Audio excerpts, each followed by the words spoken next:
Papež Frančišek je srečanju z mladimi v Paragvaju sklenil svoje apostolsko potovanje po Latinski Ameriki. Svetega očeta je vzdolž reke Paragvaj v Asocionu pričakalo več 100 000 mladih. Sveti oče je prisluhnil pričevanju Liz, ki oskrbuje zelo bolno mamo in babico, ter Manuele, ki je izkusil življenje v revščini, odrinjenosti na rob in zasvojenosti z mamili. Orlando, ki je bral evangelij, je papeža prosil, naj moli za svobodo. Sveti oče je odložil naprej pripravljen govor, rekoč, da so taki nagovori dolgočasni, najprej spregovoril o svobodi srca.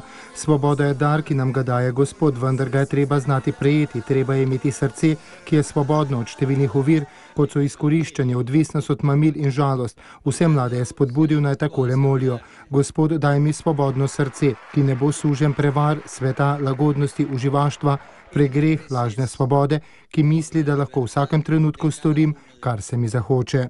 Mladim je ob sklepu nagovora priporočil vrednote: svobodo srca, služenje, solidarnost, upanje, delo, boj za življenje. Potrebujemo mlade, ki imajo upanje in moč, ne šibke mlade, ki so zasvojeni in zdolgočaseni.